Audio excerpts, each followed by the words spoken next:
Welcome back to lesson 365। मैं हूं पारमिता और आज लेके आ गई हूं मैं फिर से एक नया वीडियो। आज की वीडियो में हम लोग बात करेंगे सैलरी नेगोशिएशन के बारे में, जो हमारे करियर और हमारे पर्सनल नीड से जुड़े हुए एक बहुत ही इम्पोर्टेंट फैक्टर है। बट क्या हमें प्रॉपर सैलरी नेगोशिएशन के बारे में पता है? तो आज हम लोग बात करेंगे सैलरी नेगोशिएशन के कुछ डूज एंड डोंट्स के बारे में। एंड यस, वीडियो के लास्ट में मैं देने वाली हूँ कुछ सिंपल टिप्स जो आपके जरूर काम आएंगे। तो देर किस बात की, आइए शुरू करते हैं।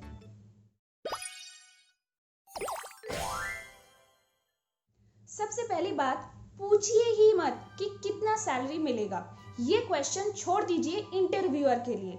अगर आपकी जॉब पक्की हो गई तो सैलरी की बात उठेगी ही, सूनर और लेटर। बट आगे आके मुझे कितना सैलरी मिलेगा, ये क्वेश्चन पूछने से एक गलत इंप्रेशन क्रिएट हो सकता है। इनफैक्ट इंटरव्यूअर को ये लग सकता है that you are too worried about your salary only. Job से आपको कुछ लेना देना नहीं है। दूसरी बात, अगर आपसे पूछा जा रहा है कि व्हाट इज योर एक्सपेक्टेशन, तो दो चीजों का ध्यान रखें। बहुत ज्यादा बढ़ा के भी आपको एक्सपेक्ट नहीं करना है और बहुत कम भी आपको एक्सपेक्ट नहीं करना है।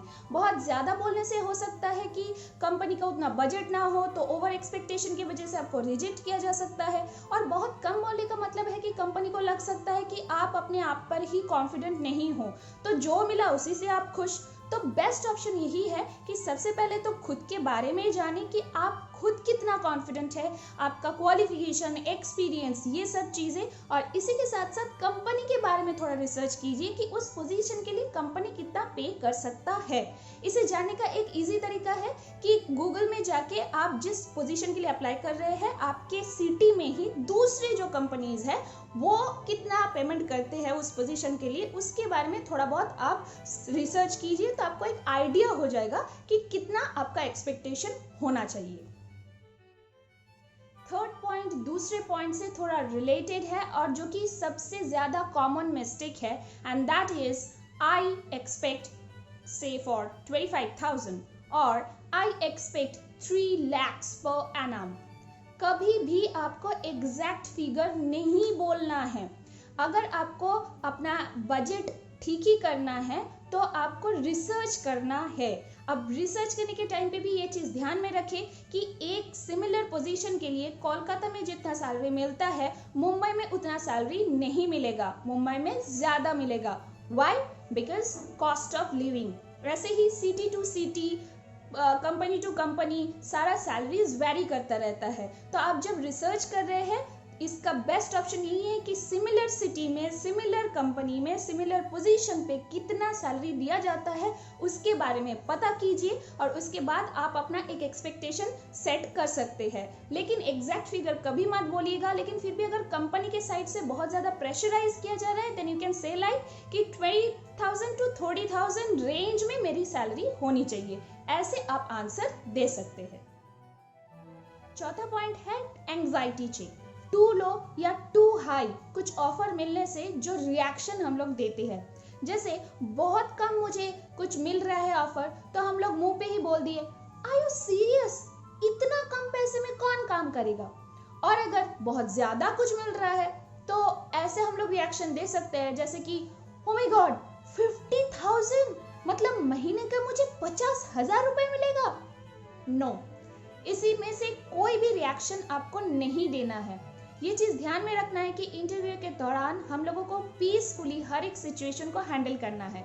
इनफैक्ट हम लोगों से चेक किया जाता है कि अचानक कोई भी अनसर्टेन सिचुएशन में हम लोगों को डाल दिया गया तो हम लोग कितना ब्यूटीफुली उस सिचुएशन को हैंडल कर सकते हैं। So stop over reacting. The next point is passing the ball into other court. मतलब सैलरी कितनी होनी चाहिए ये बात कंपनी वालों को डिसाइड करने दीजिए। अगर आप फ्रेशर है तो आप ऐसे बोल सकते हैं कि this is the first opportunity of mind, so right now मेरे लिए सीखना, एक्सपीरियंस लेना, ये सब मैटर करता है। रही बात सैलरी की, then I am sure company के नॉर्म्स के हिसाब से मुझे बराबर सैलरी मिलेगी। और अगर आप एक्सपीरियंस्ड है तो आप अपने पिछले जॉब का कोई सैंपल या फिर अपने अचीवमेंट्स दिखा के नेगोशिएट कर सकते हैं, या फिर लास्ट जितना सैलरी आप ड्रॉ किए हैं उसके हिसाब से बोल सकते हैं कि आई एक्सपेक्ट 10% और 15% और 20% मोर देन दैट। यानी परसेंटेज के हिसाब से आप बोल सकते हैं instead of saying the exact figure, जो सुनने में भी अच्छा लगता है और प्रोफेशनल भी माना जाता है। अब आती है टिप्स की बारी। तो मैं आज 3 टिप्स दूंगी, जिसमें से पहला है डोंट बी बेगर, यानी गिरगिराइए मत। अगर आप गिरगिराएंगे या फिर इंटरव्यूअर को लगा कि आप इसी जॉब को लेने के लिए एकदम मरे जा रहे हैं, तो आपका वेटेज भी घटता जाएगा। दूसरा, एक्सेप्टेंस। कुछ भी हो सकता है, उसे एक्सेप्ट करने के लिए रेडी रहे। जैसे हो सकता है एक्सपेक्टेशन से कुछ ज्यादा ही लो ऑफर मिल रहा है, then just leave it, walk away. जरूरी नहीं है कि वही जॉब आपके जिंदगी बदलने के लिए एकदम बैठा हुआ है, हो सकता है और भी बेटर अपॉर्चुनिटीज आपको मिलेंगे। इट्स जस्ट दैट आपको पता होना चाहिए कि कब नो बोलना चाहिए। और लास्ट वाला ये है कि सैलरी का अमाउंट ही अल्टीमेट मैटर नहीं होता है। सैलरी के साथ साथ जुड़ा होता है वहाँ का वर्क कल्चर, वहाँ के टीम मेंबर्स, वहाँ का एनवायरनमेंट। उस सैलरी के साथ जुड़े हुए या फिर जॉब के साथ जुड़े हुए जो एक्स्ट्रा अलाउंसेस हम लोग को मिलते हैं, हॉलीडेज या लीव मिलता है, मेडिकल इंश्योरेंस मिल सकता है, हमारे बच्चों के लिए कुछ मिल सकता है, हमारे पेरेंट्स के लिए कुछ मिल सकता है, कंपनी से मेरे घर का जो डिस्टेंस है वो, ये सारी चीज़ों को मिला के फिर हमारी ज़िंदगी कंप्लीट होती है।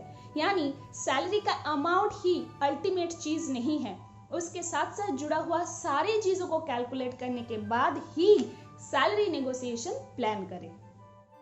उम्मीद है आज का वीडियो आप लोगों की काम आएगी, तो इस वीडियो को फटाफट एक लाइक करके अपने दोस्तों के साथ शेयर कर दीजिए। अगर आप मेरे चैनल में नए हैं तो सब्सक्राइब करके बेल आइकन को हिट करके रखना बिल्कुल मत भूलिएगा, ताकि आप कोई भी वीडियो मिस ना करें।